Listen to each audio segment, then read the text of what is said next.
All right. Hi, everybody. Welcome to our second of three in our summer help series. Tonight is Help Challenging Behaviors Are Making Me Crazy.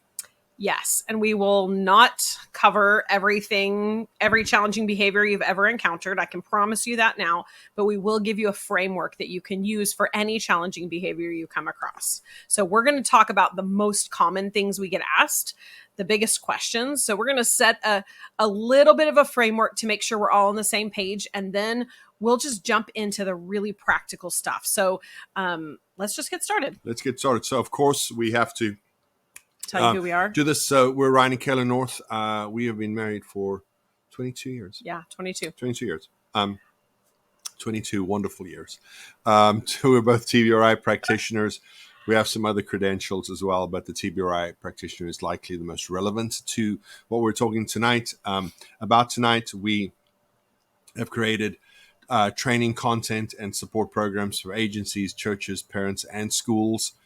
We are firm believers that every environment that a child operates in needs to be somewhere between trauma sensitive and trauma informed so that the child can then thrive in that environment. We do have the Empowered Parent podcast with our friend Chris. That's, I think, right at 700,000 downloads over the years now. Mm-hmm. And we have 6 kiddos. We are parents to 6. We have 4 girls and 2 boys, ranging as of today between 21 and 11. So there's a 10-year span on those kiddos. Okay, I don't know if there's anything else you want to say about us. That's it. That's good. Let's just jump in. Cute picture. All right, so this is a framework that we first start with because a lot of times this particular course is talking about challenging behaviors, but that's what we get asked about most is my kid does this behavior. How do I make it stop? And everybody starts at behaviors needing to change. Yeah. And so what we want to do is we want to back it up a couple of steps. We can't start at the end. Behaviors change as a result of a lot of things. We have to help first. We have to help our child feel safe. When they feel safe, then we're able to build a relationship. And then we see behaviors change. So sometimes we have parents who will say, well, my kid doesn't have any struggles at home, but at school we're having all these issues and all these trouble, or my kid does great in every class except for whatever class. The likelihood is if we look at the behavior and we go back a couple steps, they don't feel safe in that environment, and they haven't had relationships being built with those teachers or wherever they are. And so maybe, you're like, well, I don't understand, in certain environments, my child does these certain things and it's likely a result of them not feeling safe in that particular environment or not having the relationship, that support in that relationship to be able to self-regulate, to be able to, do their very best in that environment. All right. So like Kayla said, this is foundational to all the things we teach and believe. And we typically share this slide and the next slide anytime we get an opportunity to speak to any kind of adult caregiver who's going to interact with children. And then this is the trauma healing progression. But then added this is from Dr. Perry's book, The Boy Who Was Raised as a Dog, which we could not recommend more highly. If you want to understand trauma and understand the value of empathy and all of those beautiful things, read anything that says Bruce D. Perry on the cover. It's just 3 books. It's not a huge canon of books that you have to read. But Dr. Perry said that the more healthy relationships a child has, the more likely he will be to recover from trauma and thrive. Relationships are the agents of change, and the most powerful therapy is human love. And we just always, always, always want to remember that when we are interacting with anybody, but particularly in a parent-child context. Also, just while we are kind of setting some foundational things here, this is the 8 executive functions of the human brain. We're not going to go into these other than what you see on the screen, and I'm just going to read those to you. But I want us to have a little bit of an understanding and have this in the back of our mind when we're talking about challenging behaviors, because it provides some context to the behaviors you will see, or invariably any parent will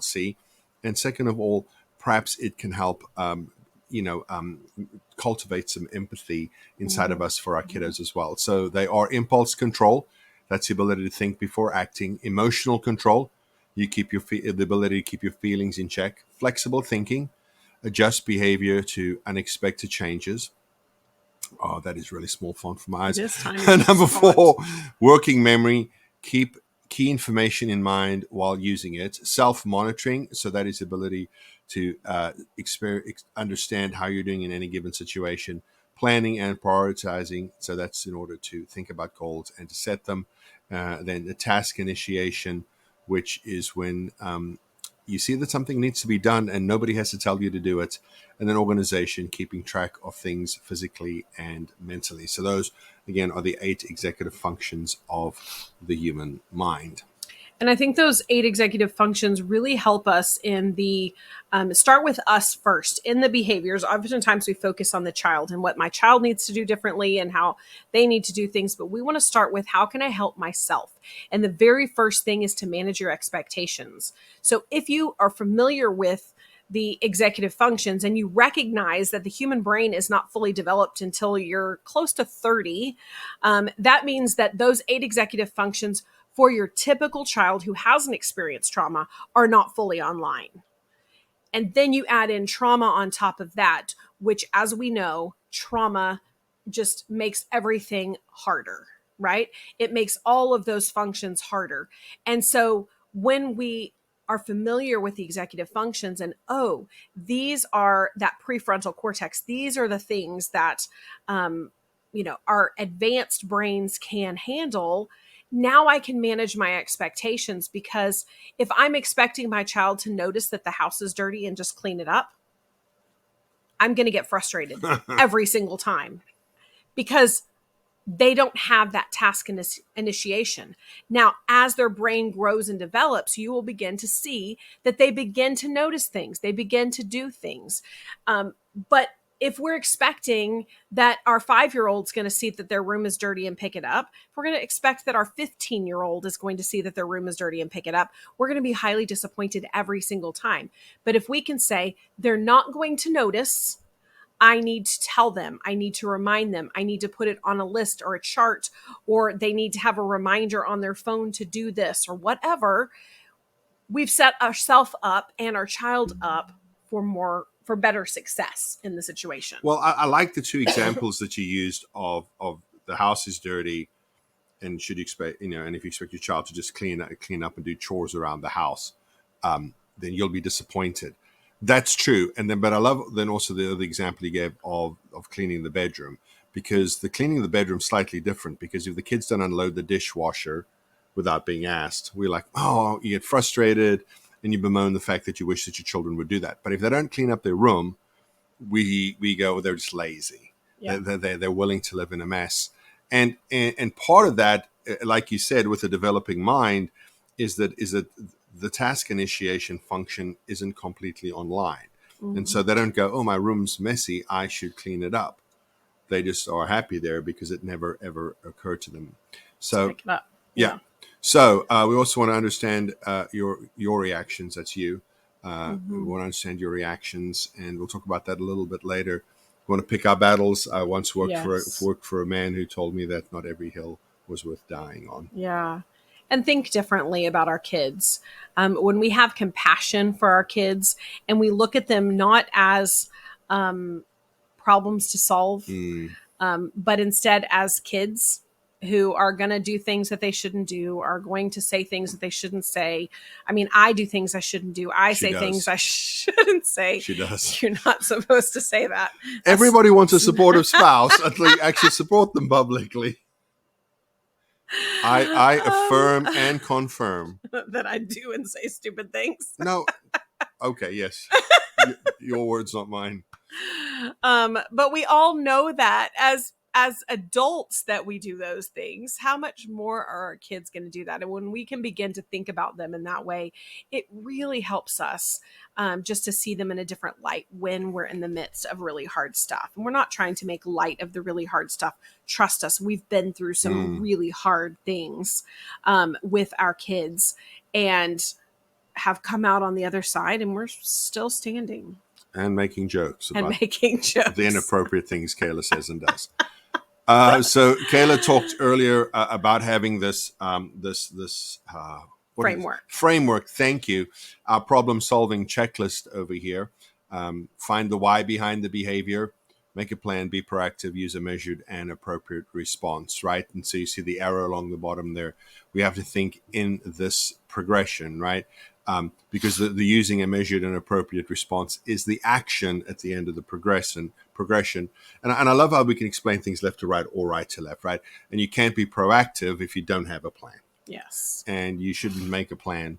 You can't make a plan if you don't understand what's driving the behavior, because otherwise it will just be you reacting to what you think's going on rather than knowing what's going on. And so we have in some other trainings, we will talk about this parent detective log.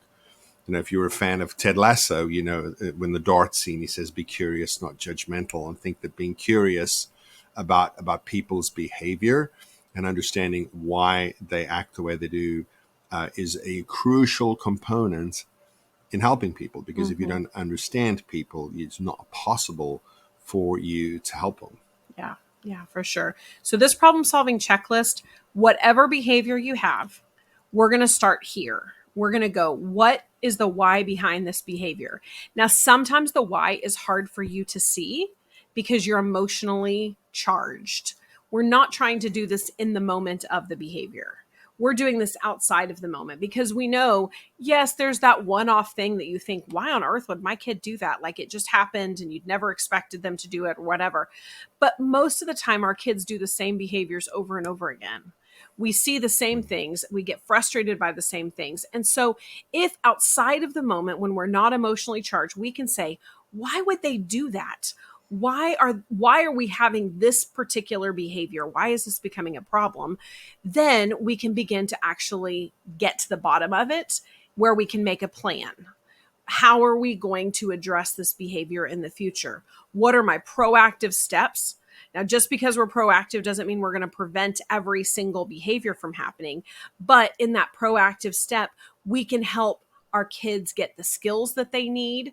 We can set them up for success so that we're not having so many behaviors.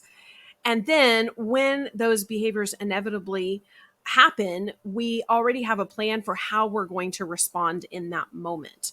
And so this framework can help you in any situation with any kid, no matter what age. We have little kids. So we have a toddler, so to speak. We have a 13-year-old that is like a toddler in her emotional and her self-regulation and everything like that, all the way up to a 21-year-old who, you know, is still living at home, but is an adult in, you know, most respects, right? So we have the whole spectrum. We can use this exact same framework for all of the kids in our home.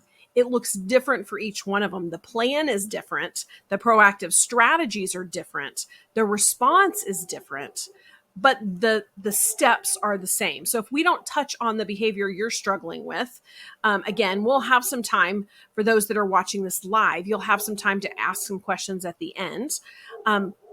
But also you can just use this framework and begin to answer your own questions. Well, I just wanted to add something to that, because you talked about how you can use this in any situation or with anybody, right? And so if you are a manager of people in the workplace, and somebody is doing something, you want to understand why they're doing it. We make a plan. We proactively institute that plan. And obviously we use a measured and appropriate response, right? If somebody comes to work and they're usually a pretty friendly employee, and all of a sudden now they are just really short and rude with people, it's not like, well, we're just going to fire that person, right? You might understand, like, well, what's going on? Same thing in your marriage, right? I'm generally pretty pleasant, but if I'm not pleasant, Kayla might say, did you have a bad day today? Not, you're a jerk, I don't want to be married to you. Right. So you say, like, did you have a bad day today? Okay. Well, all right. Well, okay. So let's see. Oh, you didn't bother eating lunch. Well, let's make sure you eat lunch. So tomorrow I'm gonna ask you, if we walk out the door, did you take something to eat? Right. And so we can apply to any single situation. So that's your free bonus tonight for your free training. That it isn't just and marriage. Workplace and marriage. This works everywhere, folks. We won't talk about the skills we want to develop in our children, but Kayla and I like to think sort of in dualities and say if we're going to develop these skills in our children, we certainly want to make sure that these skills are well developed in us. Obviously, if we do have the cognitive capacity for impulse control, for problem solving, for empathy, but like every single skill in the world, you can develop these three things, and you have to be intentional about developing them in children and about strengthening them in yourself. If you play golf, you didn't learn how to play golf.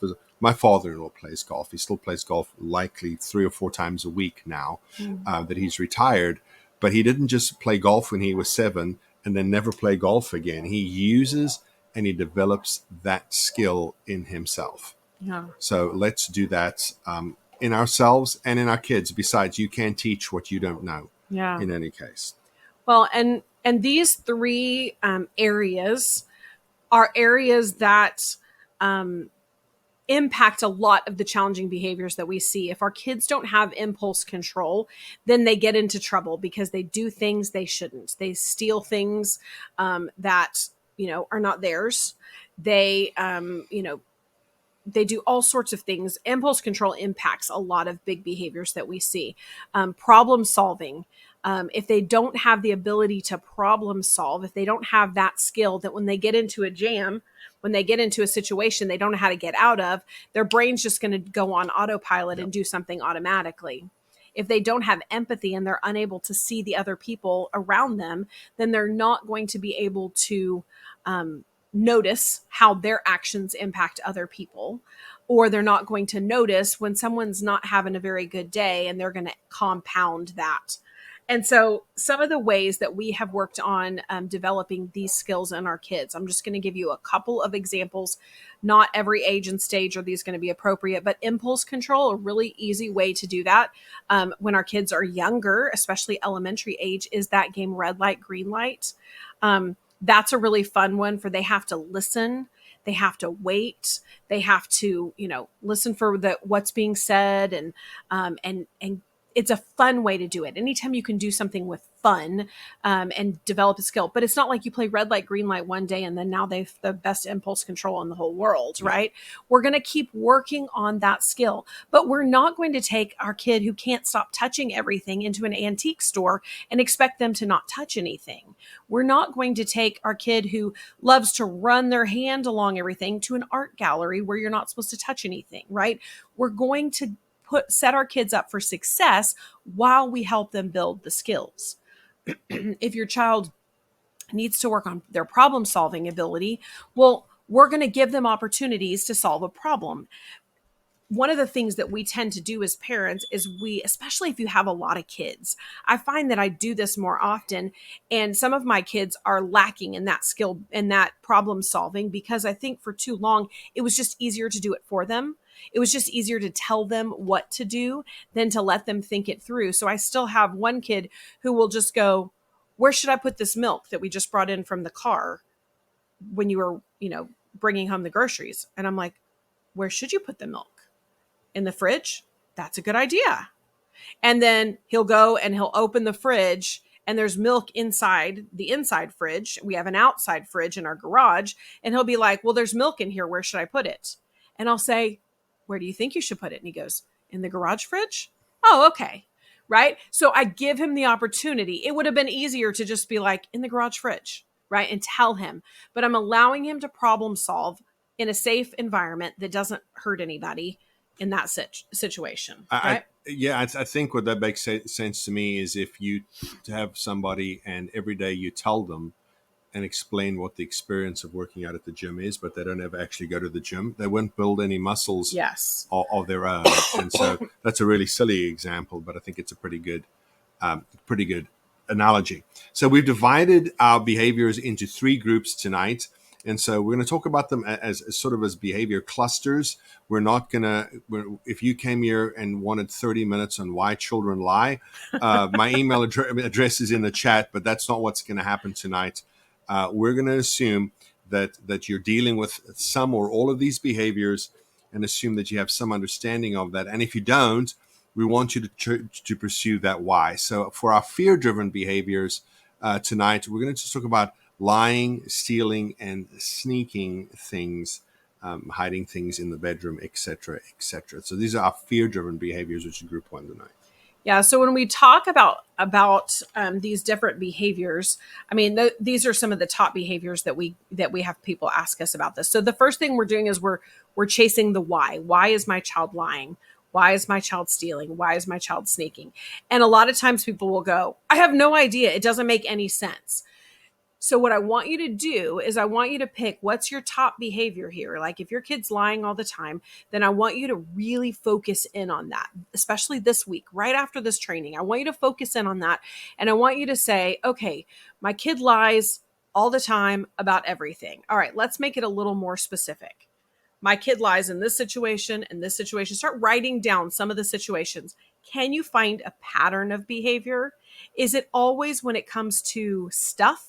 Is it always when it comes to accomplishments? Is it always when it comes to friends? Is it always in the work environment? Where is it that my child is lying?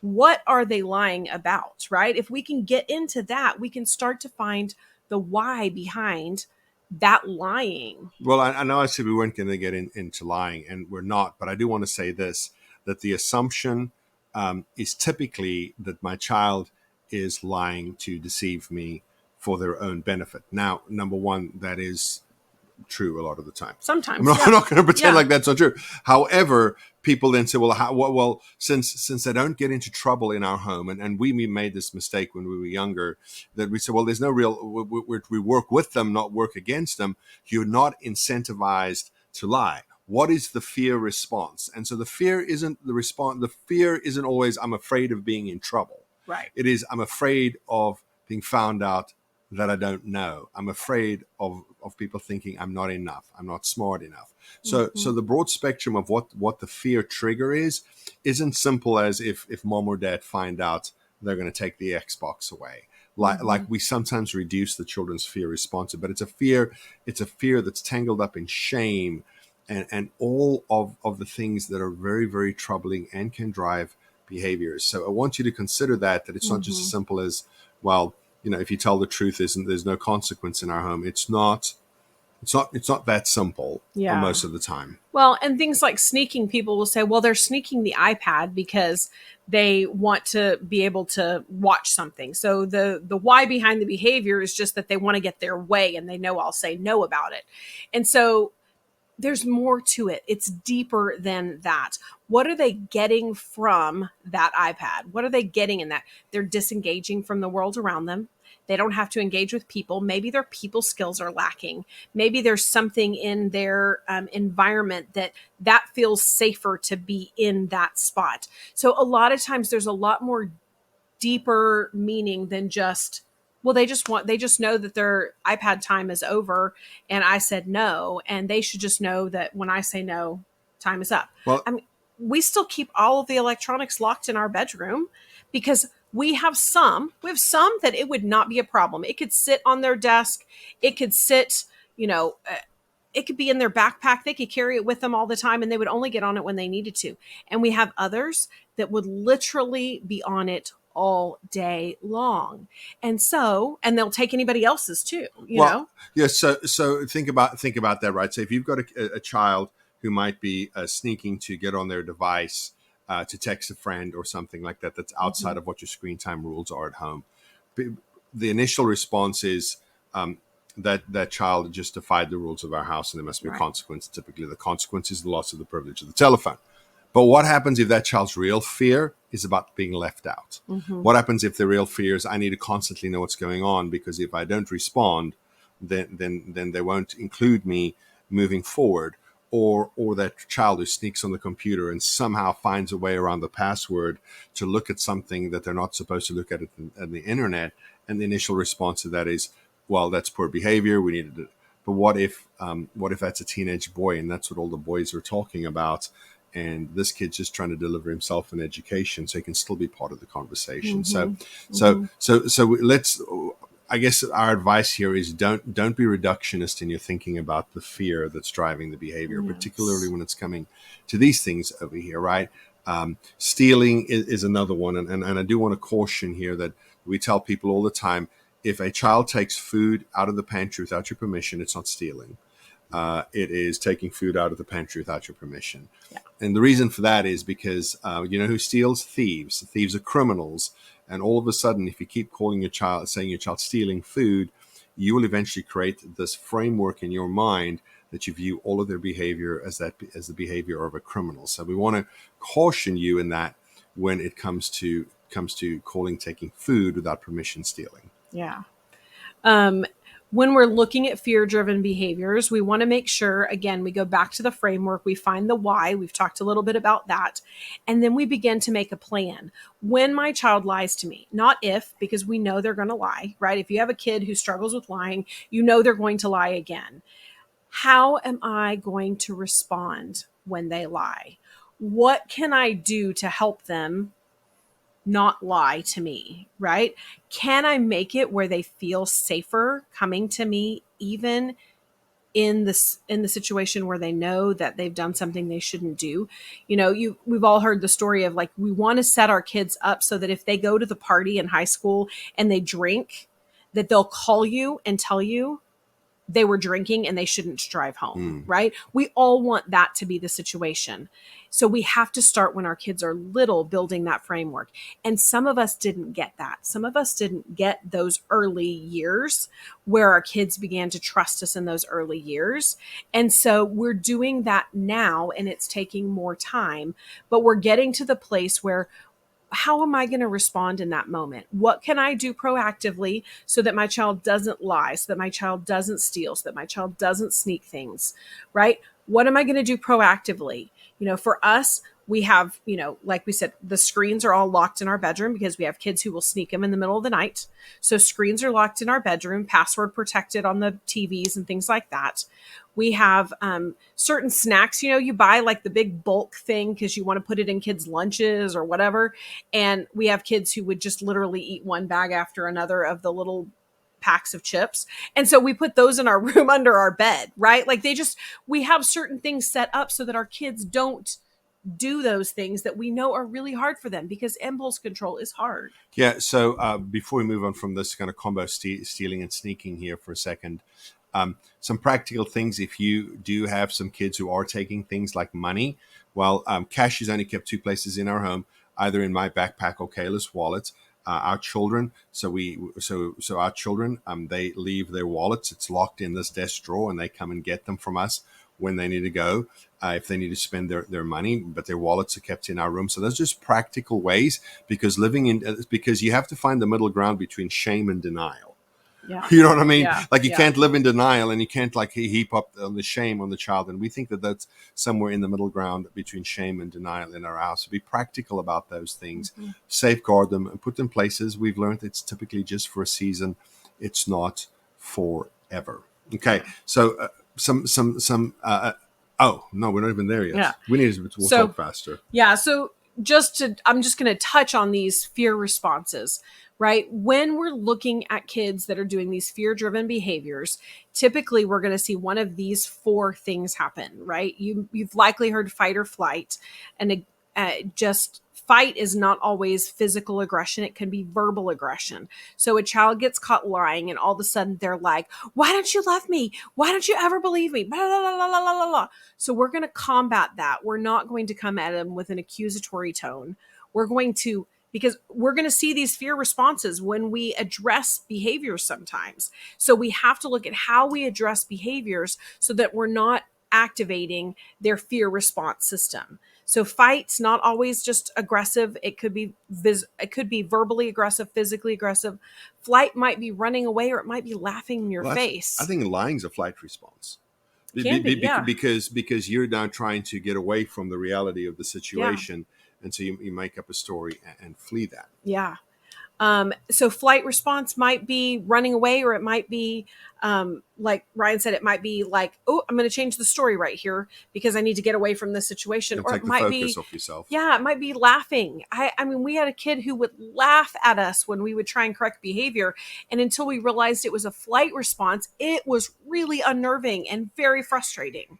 They might freeze up. They might just stop right there, and you're trying to address a behavior and they are completely frozen. They can't do anything. They can't respond. And it looks like they're being defiant, but they're not. Now, the fawn response is probably the hardest one to recognize because they look like a very compliant kid, but then they're like kind of subversive because like they're telling this person one thing and this person another thing because they're trying to please everyone around them so that there's no conflict. And that is also a fear response. When they don't feel safe in an environment, they're going to try and please everyone around them. That is actually a good thought on lying being a fawn response. For those of you who've read The Whole Brain Child or listened to anything else we've ever said, we talk about the brain a lot. And so I'm just literally going to give you the 60-second tour of this. Here's your brain stem. Here's your amygdala and hippocampus. The amygdala is where your fear responses live. That's going to be important. And over here is the cortical part of your brain. That's your brain. Let's just cut it in half for a second over here. The reason we wanted to show you the executive functioning slide earlier is that executive functioning lives up here in the cortical part of your brain. But when your amygdala is activated and those fear responses click in, you literally flip your lid. And so now this part of your brain is not being consulted. And so now all of that executive functioning, all of those things that we want to be present, they're not being consulted. And this happens easily for children. It happens more easily for children who've had trauma experiences. And it happens for you. When you and your spouse disagree, all of a sudden you've heard your spouse say, "Why are you so stubborn?" And you might not be stubborn at all, but when you're here, you become very inflexible, which is one of the executive functions. So just remember that once we flip our lids, those executive functions that we really want to be at the table when we're making decisions, they're not being consulted at all by our children. Okay. All right. So think back on those fear-driven responses and think to yourself, have I lost my compassion for my child? Am I focused so much on those behaviors that I've lost all compassion for them? It's okay. We all get to that point. But when we recognize it, we reflect on that and we realize I've lost all compassion. I'm so focused on changing this behavior that's driving me crazy that I've lost my compassion. So find your compassion again. Think about the things you love about your child. Think about the times that you laugh together. Think about what you admire about your child. You can find something. And if you need to, make a note in your phone where you could go back and look. And in those moments, you could go back and go, "Oh, I just really love how funny he is. He is so funny that when he starts joking around, I'm always laughing and giggling." And this is real at our house. I have a file called #SJS, which is stuff Josh says, and he says the craziest things. And I type it quickly, and I could write one of those books of like a quote book. Quote books Actually, of random his stuff. one of his sisters does the same thing, and she'll go, "That's going in the quote book." Yes. And then what's driving my behavior in the moment? Am I afraid when I see these fear-driven responses in my child? Am I afraid of what's going to happen in the future? Because a lot of times our behavior has been driven by our own fear of what's going to happen. Our kid steals a laptop from school and we're afraid our kid's going to end up in jail one day. Well, it's even worse than that. Your kid takes a granola bar from the pantry and then in your mind just races.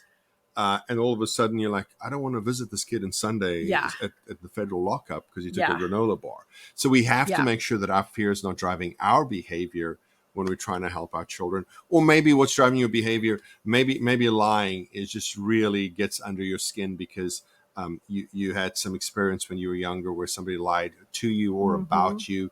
And so now lying feels like it doesn't feel like a miscommunication of a truth. It feels like betrayal, personal assault on you. And so, or sometimes people will say, "Well, my kid must think I'm dumb if I'm." Well, it's not an indictment of your intelligence if your child doesn't communicate the truth. So you have to understand what is driving your behavior, and those aren't questions that we can answer for you, but they're certainly questions that we can encourage you to ask. This is why we call this slide the time to reflect. By the way, we're going to have 3 time to reflect slides, just so you're all clear with us. Our emotion-driven behaviors are the ones that we want to talk about next. We have these in order in terms of escalation. If violence is usually preceded by a meltdown, which is preceded by some form of tantrum, or if we want to go straight, trip and clinical dysregulation. And then typically the trigger of that is disrespectful behavior, whether that be tone, whether that be the rolling teenage eyes, and all of the things that we experience on full fronts in our house constantly. Yes. And these behaviors can be really frustrating, especially when they happen in public. Because everybody's watching us, right? And they're all watching to see how are we going to respond. And while we might think like, oh, in that moment of disrespect, I'm going to recognize that my child was feeling really frustrated and I'm going to, no, we just say, you don't talk to me that way. I won't be spoken to that way, because that's likely what was said to us, right? So when we, again, go back to our framework, what is driving the behavior? We have one kiddo who can go to disrespect like that super fast. Now, thankfully, she can also turn it around pretty quickly and come back and apologize and say, I'm really sorry for talking to you that way. You know, usually what's driving the disrespect for her is she feels like things are out of control, and she's feeling overwhelmed by all the things that have to happen. And instead of saying, I'm feeling really overwhelmed right now, can you help me with some of this?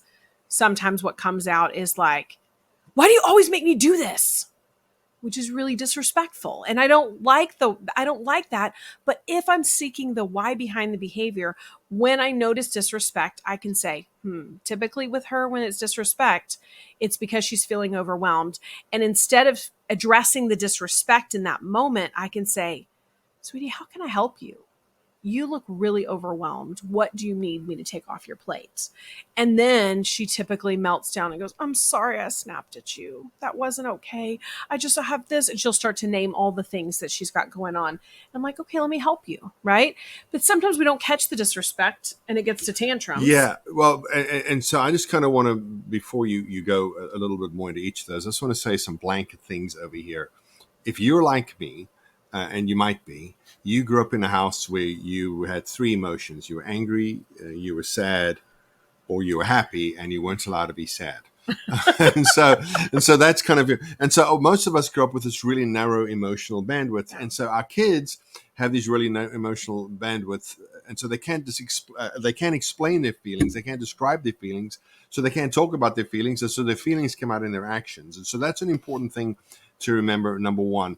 It's also important to remember that the squeaky wheel gets the grease, right? It's the old Karen Purvis. She figured out if you gave the child with a high-pitched voice bubble gum, every time he used a big boy voice, he all of a sudden started looking big boy. Well, for a lot of our kids, because we've seen this before, when the child doesn't get what they want or need, either one will suffice. They escalate, and then the parent just doesn't want to deal with them and gives in. Yeah. So that's a learned behavior. And also our kids come from environments where the only way where compliance was done through violence. And so what they have seen and experienced is being hit when they don't comply. And so a lot of times for children who are violent, there is this connection in their brain, this brain of, to get my way, I have to hurt somebody. I have to intimidate somebody. And so if we understand that, and if you understand something about the environment your kids came from, then you certainly can have compassion and then work to change things, because the great news about brains is they can be rewired. Yes. Now, when it comes to these behaviors, like Ryan said, most of us don't have a lot of emotional vocabulary. We had just a few that we knew. And so you're going to have to increase your own emotional vocabulary so that you can help your child in that moment. Because when my daughter comes to me and she's disrespectful and I say, sweetheart, you look really overwhelmed. How can I help? I've given her an emotion word to help her. And now most of the time she can say, I'm feeling really overwhelmed right now. Can you help me? Because she's learned that word. But that wasn't necessarily a word that I used all the time, right? So I had to learn to use that word to show her, this is what I think you're feeling right now. Now, some kids don't like it when you say, you look frustrated. No, I'm mad, right? They yell back at you because they're not at the place where they can hear those words. Yeah, and don't say, no, you're not mad. Yeah, yeah. They're not in place. In that moment is not the time to teach them a new word. Outside of the moment is the time to teach them those new emotional words so that they can begin to recognize it. They may or may not allow you, once they've learned the word, to say, you look frustrated. I like, for little kids, I like to use things that have like they have some cards and things like that, or some little stuffed animals, or little what are those kamochi things? Kimochi. They're like these little stuffed, they have like a little face on them, and then they have an emotion on the back. Anything like that we can work on them being able to express what their emotions are. Because if I can get my child to use their words, they don't have to use their actions.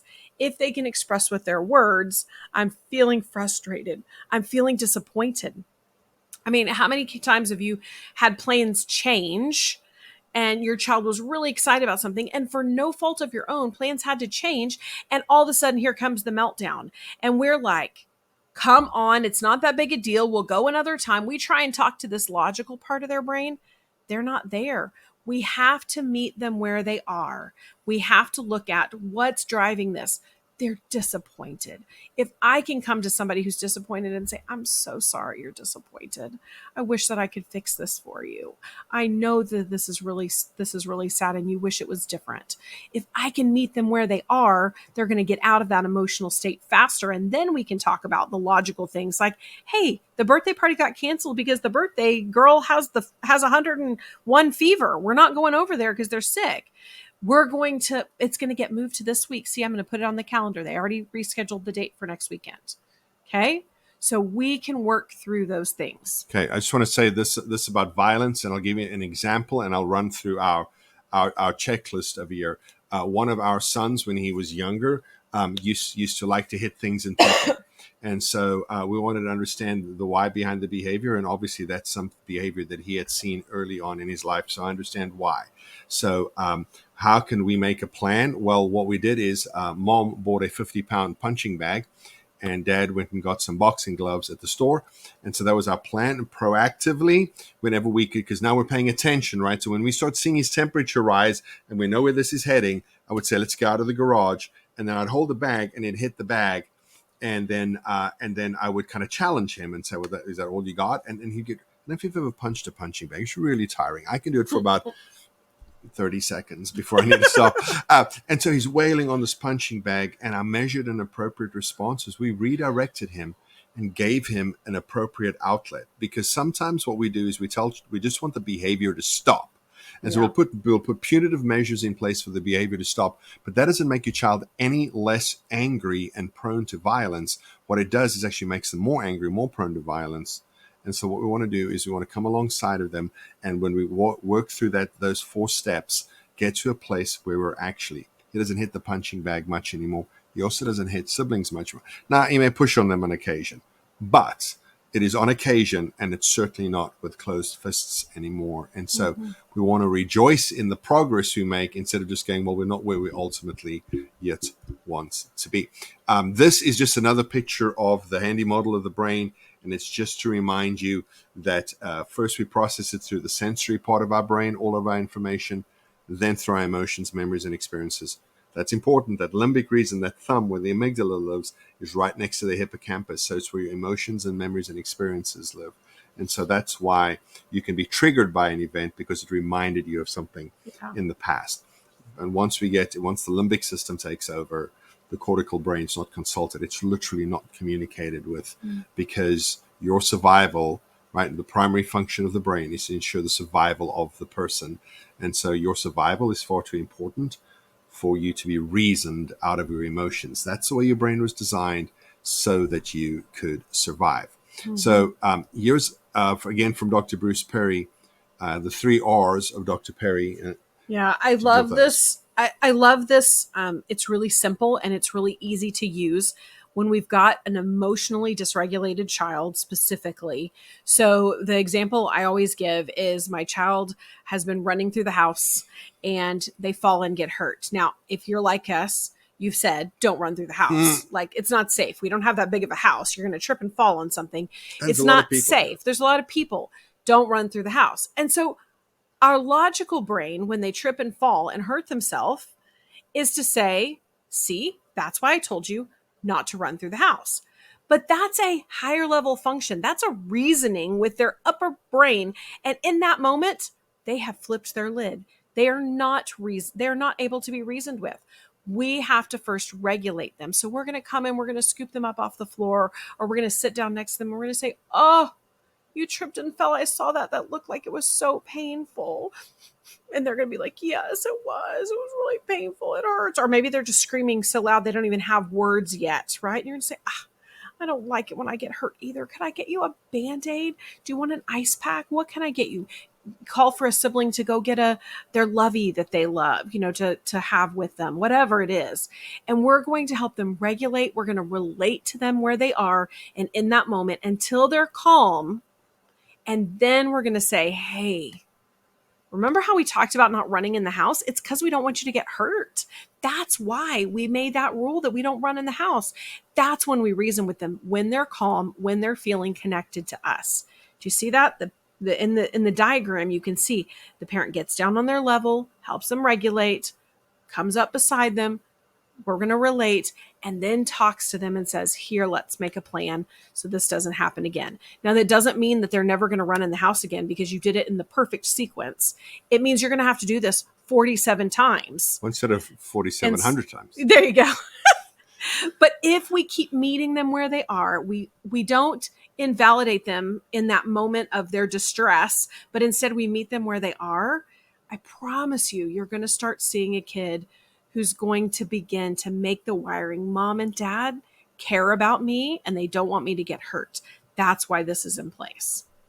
Okay. Now I want to talk some time to reflect. Am I reacting or am I responding? That's a great question, because if you don't understand what's triggering your behavior, you're always going to react instead of responding, because you react from your limbic system, you respond from the cortical part of your brain. And so we want to be able to make sure that we can regulate our emotional state so that we can then respond rather than react. Well, then the second part of that is then what's driving my emotions? Again, it might be with the lying, right? It might be because you feel like betrayed. Right. And so now you're projecting that onto your children, because if they loved you, they wouldn't have said that they didn't take the cookies when they had. Right. See how crazy that sounded when I said it like that, right? But when you're emotional in the moment, right, because the world seems worse to you, you seem less lovable, everybody's out to get you, this because it's typically your negative emotions that are driving in that situation. So we want to make sure you want to understand, you want to respond rather than react. But if we don't respond and we do react, it's because our part of the interaction has been driven by our emotions as well.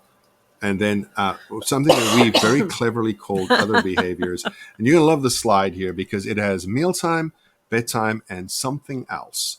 And so the something else is, just so you know, that's gonna actually the on-ramp, the off-ramp into Q&A, because we want to talk about, if you guys want to talk about anything. But let me say this about mealtime.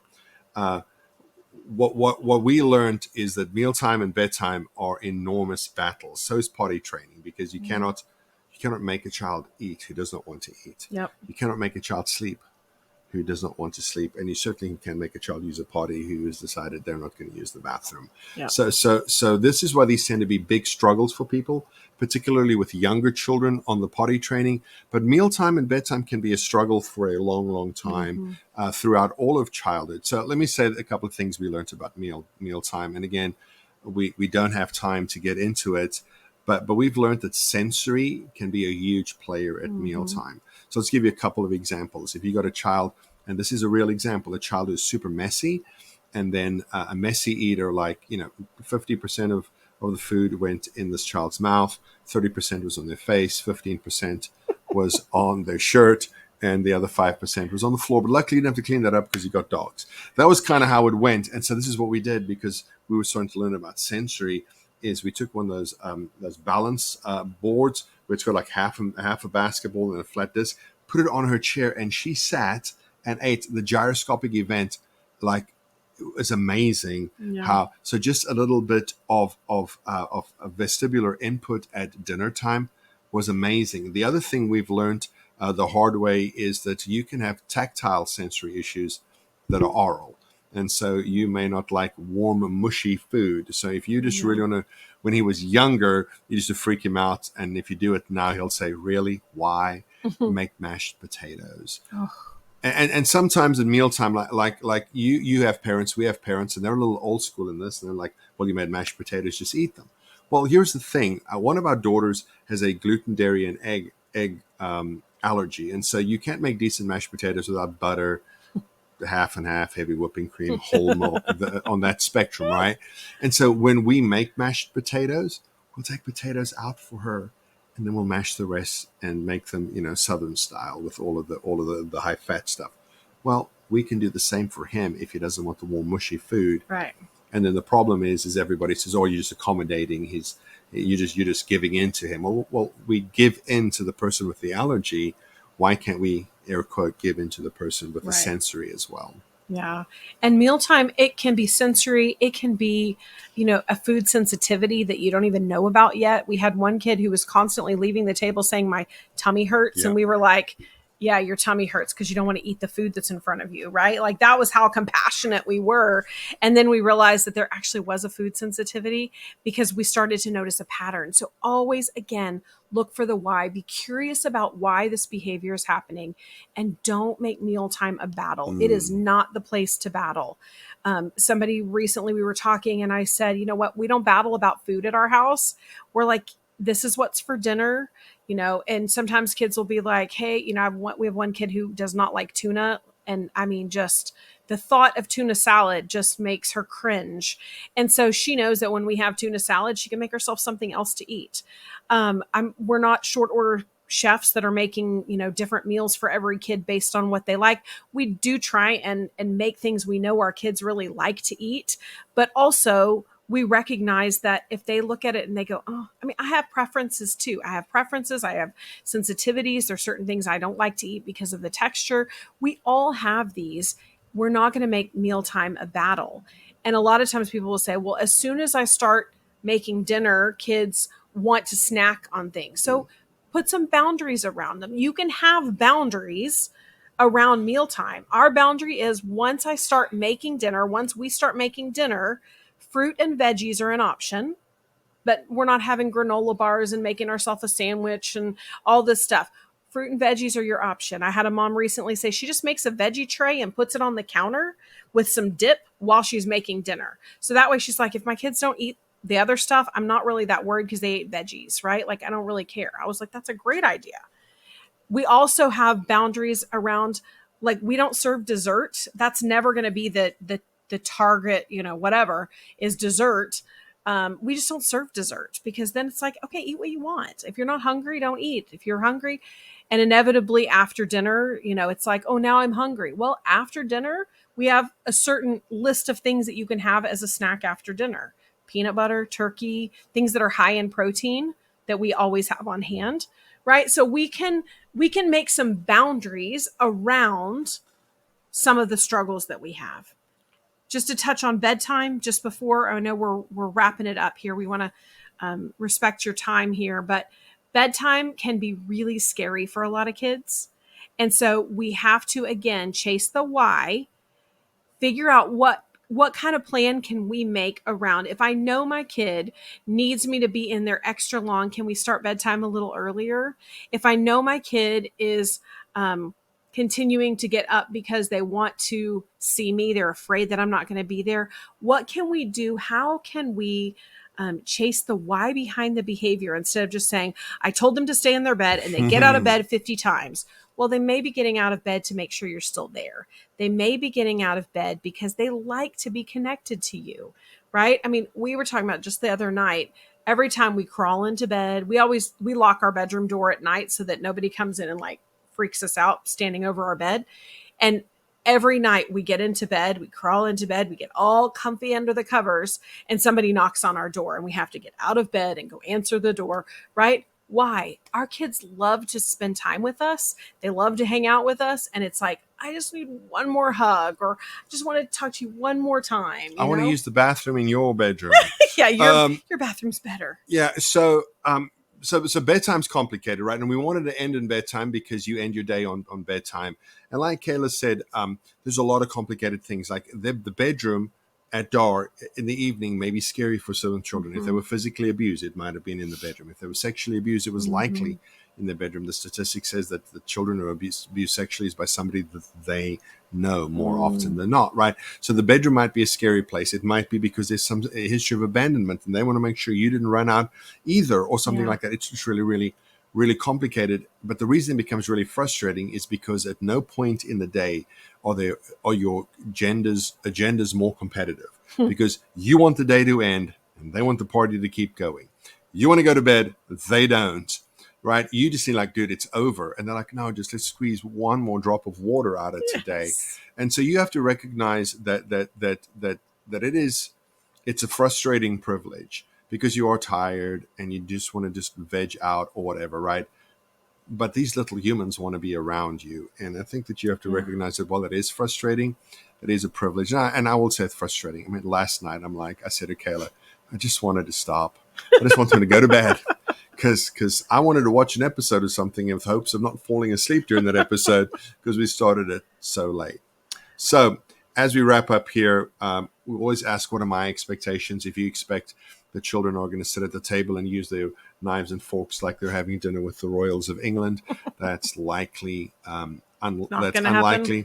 And then why is this a battle, right? If you've got kids who can't sit still, don't fight about them sitting still. I mean, at one point, we told the boys, like, if you want to stand and eat, that's fine. That would never have been tolerated in my childhood, standing at the dinner table. So always examine your expectations in any form of conflict or disagreement with your children, or anybody, but specifically with your children. And then ask yourself, if you are fighting the battle, why is this important to me to battle on this one? So if you don't mind running us through that one more time, Mrs. North. Yeah. So with any challenging behavior, this is our framework.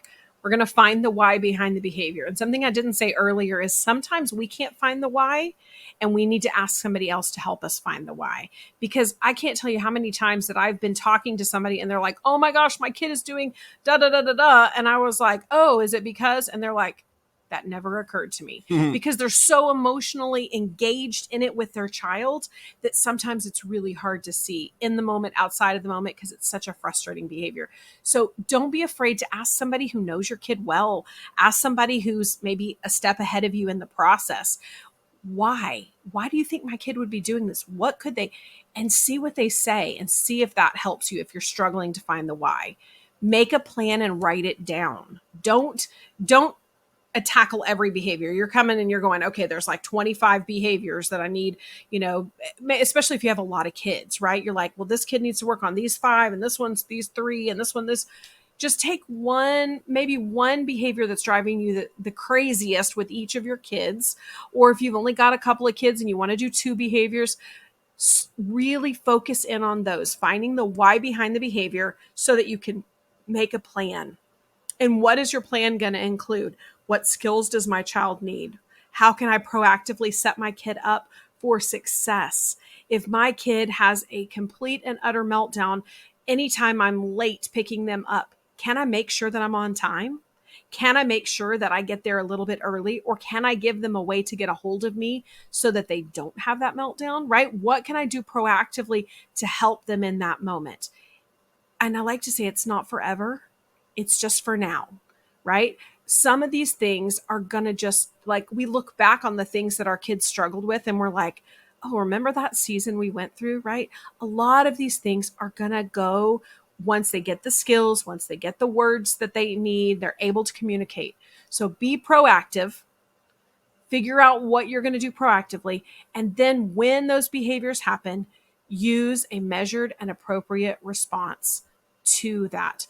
Don't, like Dr. Purvis used to say, shoot a gnat with an elephant gun, because we think we've got to crush it. We've got to crush the rebellion. We've got to stomp out this, whatever this behavior is.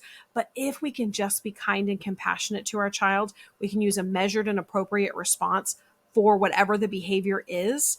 We are going to see progress. We are going to see our kids begin to trust us more, feel safe with us more, and those behaviors are going to change. Well, everybody, thank you for your time and attention. Here are all the ways that you can get hold of us, although likely if you're watching this, you already are connected to us. So thanks a lot. We hope that our content tonight was helpful, and that at least helpful and also give you something to think about.